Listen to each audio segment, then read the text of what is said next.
वालेकुम dear students. आज ये चैप्टर नंबर 4 का जो शॉर्ट क्वेश्चन नंबर 2 है।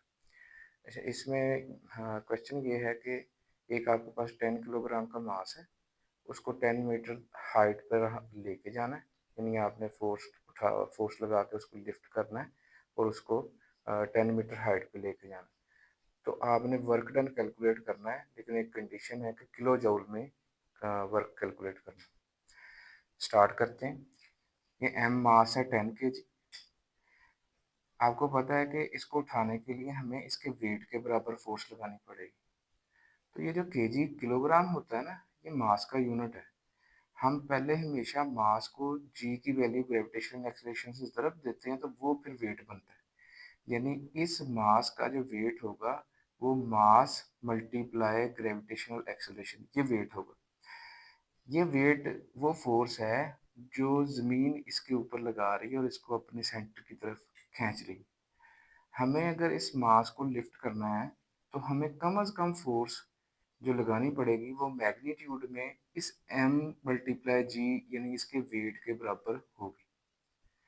अच्छा, हमने जो फोर्स लगानी है वो एम जी यानी इसके वेट के बराबर लगानी।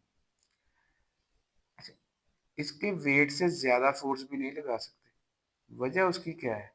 क्योंकि अगर हम ऊपर को इसके वेट से ज़्यादा फोर्स लगाएंगे तो इसके ऊपर एक नेट फोर्स डेवलप हो जाएगी ऊपर को, जिसकी वजह से इसमें ऊपर को एक एक्सेलरेशन आएगी। लेकिन उसके सवाल में कंडीशन है कि स्टेडी वेलोसिटी से ऊपर लेके जाना है। इसका मतलब है आपने जो फोर्स ऊपर को लगानी है वो इसके वेट के बराबर यानी mg के बराबर होनी चाहिए, उससे एक्सीड नहीं करनी चाहिए। कम कम तो हो ही नहीं सकती, क्योंकि इससे कम लगाएंगे तो हम इस वेट को, इस मास को ऊपर को लेके नहीं जा सकते।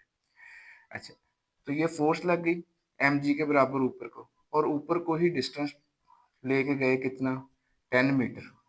तो आपको पता है जो वर्क है वो फोर्स डॉट डिस्प्लेसमेंट होता है। इसको खोलते हैं तो आंसर आता है F into D into cos of the angle between them. अब यहाँ पे फोर्स भी ऊपर को लगा रहे हैं हम, और जो डिस्प्लेसमेंट हो रहा है वो भी ऊपर को हो रहा है, जिसकी वजह से फोर्स और डिस्प्लेसमेंट सेम इंटरेक्शन होने की वजह से कॉज ऑफ जीरो आ रहा है, और कॉज ऑफ जीरो आपके पास 1 होता है। फोर्स की वैल्यू जो कि वेट के बराबर यानी mg वो लिखती हैं हमने, इनटू जो हम वर्टिकल हाइट इसको ऊपर लेके गए हैं वही हमने डिस्टेंस ट्रेवल किया ना, वो लिखती है। Mass 10 kg, gravitational acceleration 9.8 approximately 10 metre per second square, multiply h की वैल्यू 10 मीटर।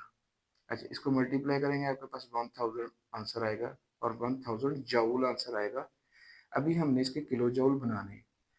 तो आपको पता है जूल छोटा यूनिट है, किलो जूल बड़ा यूनिट है। जब भी छोटे यूनिट से बड़े यूनिट में जाते हैं तो डिवाइड करते हैं, ठीक है। तो हम इसको 1000 जूल है, तो इसको आपने किलो जूल बनाना है तो आपने इसको 1000 पे डिवाइड कर देना है, आपका आंसर जो है 1 किलो जूल है। यानी आपको उस बॉडी को 10 मीटर हाइट ऊपर तक ले जाने के लिए आपको 1 किलो जूल काम करना पड़ेगा। शुक्रिया, फिर मिलते हैं नेक्स्ट शॉर्ट क्वेश्चन के साथ।